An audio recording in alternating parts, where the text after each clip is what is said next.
Hello everyone, good evening and welcome to Journey to IAS PCS. Welcome to the daily MCQs. So let's solve these MCQs one by one.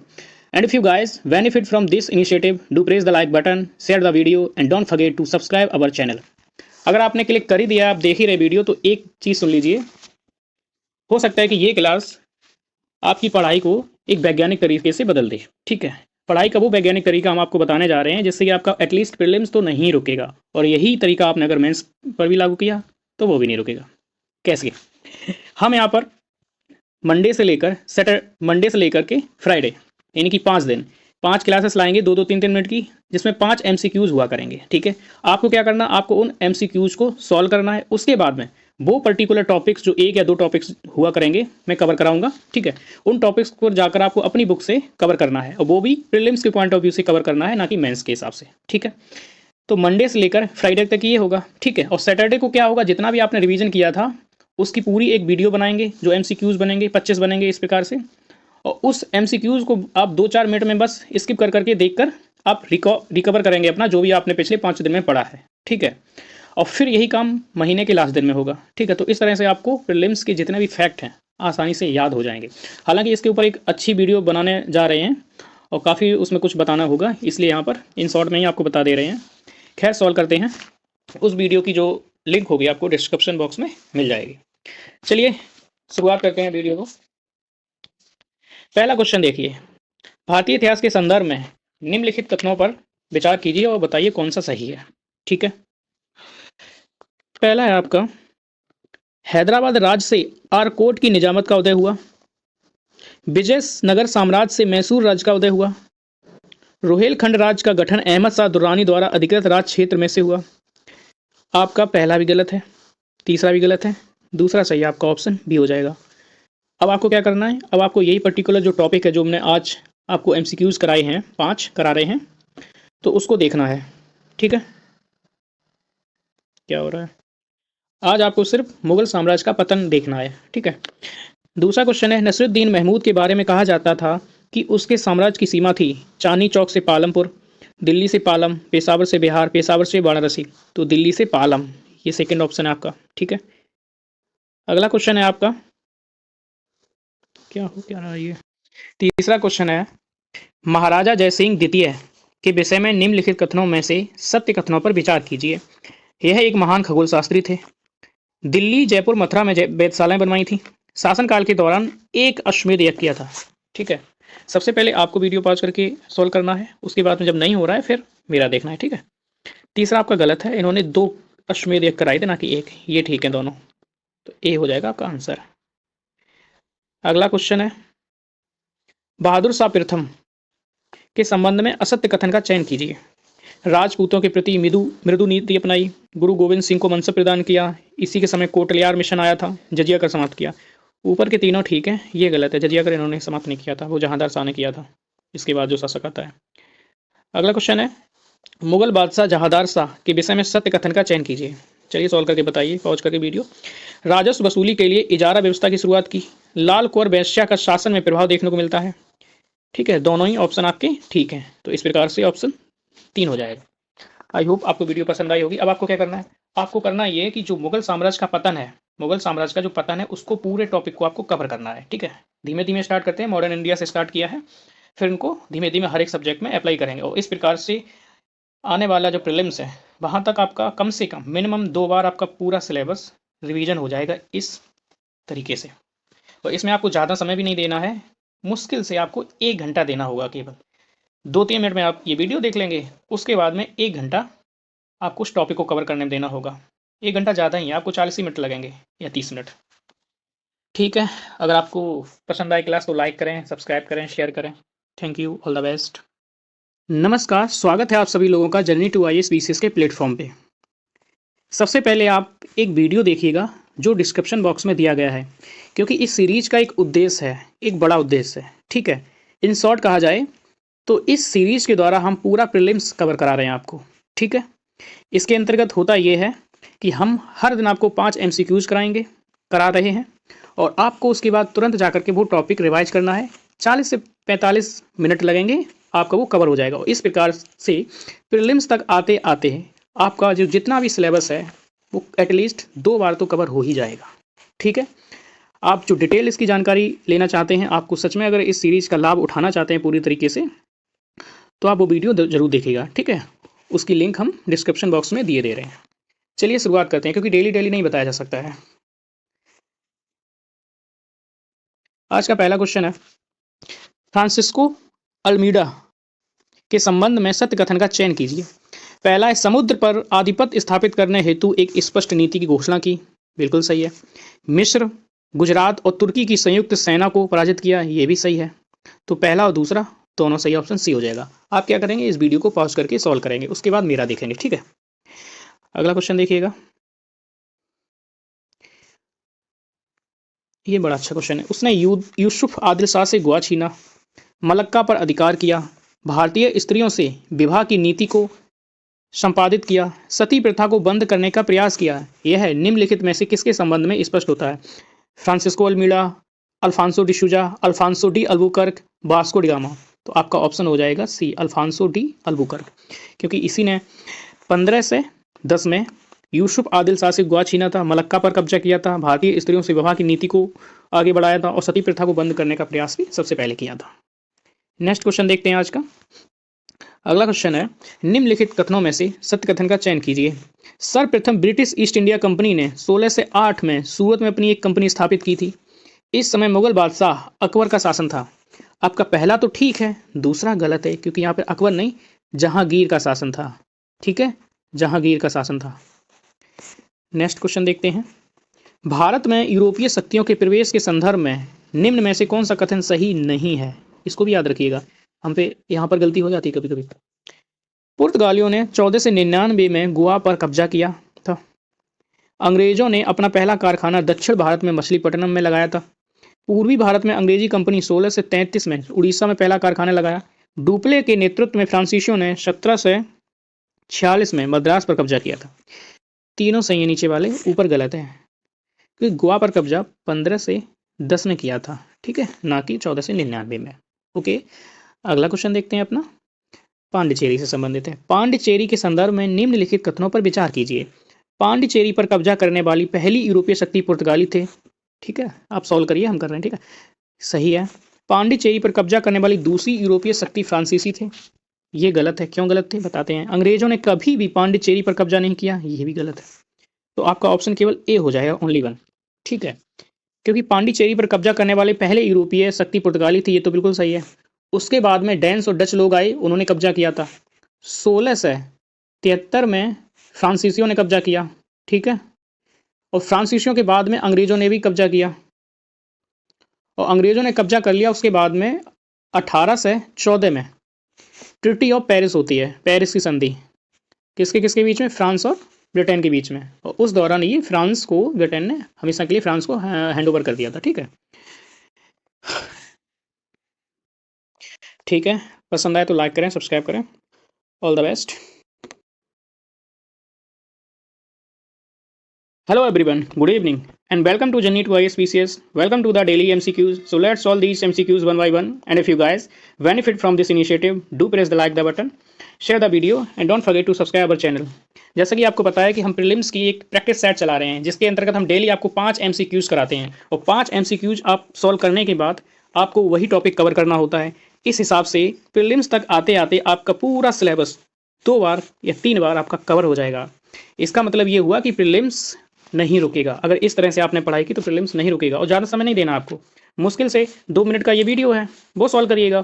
उसके बाद में 30 से 40 या 45 minute hardly आपको उस topic पर देना है जो टॉपिक इसके अंतर्गत सॉल्व करवाए जाएंगे। ठीक है, इससे आपका सारा सिलेबस कई बार रिवीजन हो जाएगा, और रिवीजन ही मस्ट है। ठीक है, क्योंकि आती हैं चीज़ें वहाँ पर, वो भी हम भूल जाते हैं। उसके लिए एक ही तरीका है कि हम रिवीजन अधिक से अधिक करें। ठीक है, और इसका जो एक पूरा वीडियो बनाया है कि किस तरह से प्रीलिम्स को क्वालिफाई कर सकते हैं, इसकी जो लिंक है वो डिस्क्रिप्शन बॉक्स में दे दी है, आप उसको देख सकते हैं। चलिए आज सॉल्व करते हैं कुछ। पहला है, अवध सल्तनत के हिंदू नायब वजीर के संदर्भ में निम्नलिखित कथनों में से कौन सा सही है? राजा टिकैत राय नवाब आसफुद्दौला के अर्थमंत्री थे, दीवान थे। अवध के नवाब की राज्य में सामान्यतया कतिपय हिंदू जातियों के लोगों को उच्च स्थान प्राप्त था। आप वीडियो को पॉज करके सॉल्व कर सकते हैं। ठीक है, पहला भी ठीक है, दूसरा भी ठीक है, आंसर हो जाएगा सी। ठीक है, दूसरा क्वेश्चन है जो कि काफ़ी ज़्यादा इंटरेस्टिंग है, इसको सॉल्व करिएगा। इस तरह के यूपीएससी पूछता है क्वेश्चन। निम्नलिखित में से किसने कहा था ईश्वर की इच्छा थी कि मैं सभी धर्मों को एक निगाह से देखूं, इसलिए उसने दूसरी आंख की रोशनी ले ली। ठीक है, किसने कहा था? महाराजा दिलीप सिंह, ठीक है, महाराजा शेर सिंह, महाराजा रणजीत सिंह या महाराजा जय सिंह या सवाई जय सिंह? तो महाराजा रणजीत सिंह जो पंजाब के शासक थे। चलिए नेक्स्ट क्वेश्चन देखते हैं आज का। निम्नलिखित भारतीय शासकों में से कौन सा था जिसने विदेशों में आधुनिक पद्धति के दूतावास स्थापित कराए थे? हैदर अली, मीर कासिम, शाह आलम द्वितीय, टीपू सुल्तान? तो टीपू सुल्तान था जिसने जैकोबियन क्लब की भी सदस्यता ली थी। ठीक है, स्वतंत्रता का पेड़ लगाया था अपनी राजधानी श्रीरंगपट्टनम में। नेक्स्ट क्वेश्चन है आज का। निम्नलिखित कथनों में से कौन सा सही नहीं है, इस पर ध्यान देना है। ठीक है, अली मर्दाना ने बंगाल में राजस्व कृषि पद्धति प्रारंभ की। महाराजा रणजीत सिंह ने लाहौर में तोपों की निर्माण के लिए आधुनिक ढलाई खाने स्थापित किए। बिल्कुल सही बात है। ठीक है, लाहौर इनकी राजधानी थी। आमेर में सवाई जयसिंह ने यूक्लिड के रेखा गणित की तत्वों का संस्कृत में अनुवाद कराया। बिल्कुल सही बात है। मैसूर के टीपू सुल्तान ने श्रृंगेरी मंदिर में देवी शारदा की मूर्ति के निर्माण के लिए धन दान दिया था। सही है, आपका ऑप्शन ए गलत हो जाएगा। ठीक है, अगला क्वेश्चन है आपका। अगला क्वेश्चन इस प्रकार से आपका, निम्नलिखित कथनों पर विचार कीजिए, आपको सही कथन का चयन करना है। ठीक है, पानीपत का तृतीय युद्ध अहमद शाह अब्दाली और इब्राहिम लोदी के बीच में हुआ था या इब्राहिम लोदी को पराजित किया था? ये आपका गलत हो जाएगा। क्यों? क्योंकि मराठों के बीच में हुआ था और अहमद शाह अब्दाली, तो मराठे हार गए थे। ठीक है, मराठे हार गए थे। दूसरा, तृतीय आंग्ल मैसूर युद्ध में टीपू सुल्तान की मृत्यु हुई। ये भी गलत है, उसकी मृत्यु हुई थी चौथे युद्ध में, चतुर्थ में, 1799 ईस्वी में, श्रीरंगपट्टनम राजधानी में। प्लासी के युद्ध में सिराजुद्दौला की पराजय के लिए मीर जाफर ने अंग्रेजों से मिलकर षड्यंत्र रचा था। आपका 3 ये सही है, तो ऑप्शन बी हो जाएगा, ओनली 3। ठीक है, इस प्रकार से क्वेश्चन सॉल्व किए होंगे आपने। अब कमेंट करके भी बताइएगा कि आपने कितने क्वेश्चन सॉल्व किए हैं। और ये जैसे ही सॉल्व कर लिए, इसके बाद में आप जाइएगा और ये टॉपिक जो इसमें दिया गया है, भारतीय रियासतें, जो क्षेत्रीय रियासतें थी, उसको आपको रिवीजन करना है। ठीक है, इस प्रकार से आपका पूरा रिवीजन हो जाएगा बहुत ही कम समय में। चलिए चलते हैं, thank you, all the best, कल मिलते हैं। Hello everyone, good evening and welcome to Journey to ISPCS. Welcome to the daily MCQs. So let's solve these MCQs one by one. And if you guys benefit from this initiative, do press the like button, share the video and don't forget to subscribe our channel. जैसा कि आपको पता है कि हम daily 5 MCQs को solve करते हैं और इसके माध्यम से हम आपको पूरा प्रीलिम्स को रिवीजन करा रहे हैं। वो कैसे करा रहे हैं? वो ऐसे करा रहे हैं कि एक या दो टॉपिक से संबंधित हम आपको MCQ सॉल्व कराते हैं। उसके बाद में आप जाकर के उसी टॉपिक को रिवाइज करते हैं 30 से 40 मिनट में। इससे क्या होगा? इससे होगा ये कि जब तक प्रीलिम्स आएगा तब तक आपका जितना भी सिलेबस है प्रीलिम्स का 2 से 3 बार रिवाइज हो जाएगा, जो कि मस्ट है। रिवीजन रिवीजन और सिर्फ रिवीजन ही मस्ट है प्रीलिम्स के लिए। ठीक है, चलिए शुरुआत करते हैं। इसकी एक पूरी रणनीति आपको देखनी है तो आप डिस्क्रिप्शन बॉक्स में जा सकते हैं, उसमें लिंक दिया है वीडियो का, पूरा देखिए और इसका पूरा लाभ उठाइए। चलिए शुरुआत करते हैं। और एक बात और, इस तरह की सीरीज या इस तरह का प्रोग्राम यूट्यूब पे आपको कहीं नहीं मिलेगा। ठीक है, ये हम गारंटी दे रहे हैं, लिख के दे रहा हूँ। चलिए सॉल्व करते हैं। आज का पहला क्वेश्चन है, आज का क्वेश्चन है, निम्नलिखित में से कौन सा कथन औद्योगिक क्रांति के द्वारा 19वीं शताब्दी के पूर्वार्ध में भारत पर पड़े प्रभाव की सही व्याख्या करता है? ठीक है, भारतीय दस्तकारी उद्योग नष्ट हो गए थे, भारत के वस्त्र उद्योग में मशीनों की बड़ी संख्या में प्रवेश हुआ था, देश के अनेक भागों में रेलवे लाइनें बिछाई गईं, ब्रिटिश उत्पाद की आयात पर भारी शुल्क लगाया गया। देखिए, ये तो कभी नहीं हुआ, क्योंकि हमारे निर्यात पे तो शुल्क लगता था। ठीक है, कस्टम ड्यूटी बहुत ज़्यादा लगती थी, लेकिन आयात पे नहीं लगता था। ठीक है, देश के अनेक भागों में रेलवे लाइनें बिछाएंगी। हाँ, रेलवे लाइनें बिछाएंगी, लेकिन अनेक भागों में नहीं बिछाएंगी और साथ ही साथ इसका कोई सरोकार भी नहीं इससे स्पष्ट है। ठीक है, भारत के वस्त्र उद्योग मशीनों की बड़ी संख्या में प्रवेश हुआ, ये भी कोई बात नहीं है। भारतीय दस्तकारी उद्योग नष्ट हो गए, ये पूरी हकीकत है। सबसे ज़्यादा एप्रोप्रिएट आंसर यही है। ठीक है, नेक्स्ट क्वेश्चन देखते हैं। आपको क्या करना, आपको वीडियो को पॉज करना है, उसको सॉल्व करना है और बताना है कमेंट सेक्शन में कि आपने कितने सॉल्व किए। 5 में से क्या आप 4 सॉल्व कर पा रहे हैं? और नहीं कर पा रहे हैं तो और मेहनत करिए और सॉल्व करिए, कर लेंगे, यू कैन डू। आर्थिक तौर पर 19वीं शताब्दी में भारत पर अंग्रेजी शासन का एक परिणाम था भारतीय हस्तशिल्प निर्यात में वृद्धि, भारतीय के स्वामित्व वाले कारखानों की संख्या में वृद्धि, भारतीय कृषि का वाणिज्यीकरण, नगरीय जनसंख्या में वृद्धि। तिब्बती लिखा, ये एरर हो गया है, वृद्धि है इसका मतलब। ठीक है, पहली बात, बी औद्योगिकरण इस समय हुआ, इसका मतलब उद्योगों को समाप्त किया गया। ठीक है, उन्हीं चीज़ों का उत्पादन किया गया जो कच्चे माल के रूप में ब्रिटेन की औद्योगिक क्रांति को प्रोत्साहित कर सके और वहाँ से विनिर्मित माल हमारे मार्केट में खपा सके। उन्होंने ये किया। जब हमारे यहाँ पर उद्योग नहीं लगाए जाएंगे तो शहरीकरण नहीं होगा, नगरीकरण नहीं होगा। गलत है। अगला, भारतीय के स्वामित्व वाले कारखानों की संख्या में वृद्धि, ये तो पूरी झूठ बात है। कैसे हो सकता है? भारतीय हस्तशिल्प निर्यात वृद्धि कभी नहीं हुई। ठीक है, भारतीय कृषि का वाणिज्यीकरण जरूर किया गया है, जिसमें उन्होंने कपास हुआ, ठीक है, जूट हुआ, तंबाकू हुआ, नील हुआ, इनके उत्पादन पर जोर दिया खाद्यान्नों की जगह पर। अकाल भी पड़े थे इसी कारण से कई बार। अगला क्वेश्चन काफ़ी इंपॉर्टेंट है, काफ़ी अच्छा भी है। किसने यह विचार किया था कि भारत में ब्रिटिश आर्थिक नीति घिनौनी है? किसने कहा था? B G Tilak, Bal Gangadhar Tilak, Dadabhai Naoroji, Adam Smith, Karl Marx. तो कार्ल मार्क्स ने किया था। ठीक है, कार्ल मार्क्स एक वो व्यक्ति हैं कि अगर दुनिया में अगर देखा जाए तो जिसके सामने आपको सर झुकाना चाहिए वो एक हुए कार्ल मार्क्स। ठीक है, और भारतीय संदर्भ में बात करें तो डॉक्टर भीमराव अंबेडकर जी। ठीक है, इनका नाम आता ही आपका जो गर्दन आपका सर झुक जाना चाहिए, क्योंकि इन्होंने बहुत किया दुनिया के लिए, देश के लिए। अगला क्वेश्चन देखते हैं। Poverty and un-British rule in India नामक पुस्तक किस वर्ष प्रकाशित हुई? 1900 में, 1901 में, 1902 में, 1903 में, 1901 में। ऑप्शन बी है। ठीक है, लिखी किसने? तो दादा भाई नौरोजी ने लिखी है। ये हैं आपके दादा भाई। ठीक है, Dadabhai Naoroji, the old man of India भी कहते हैं। ठीक है, grand old man of India.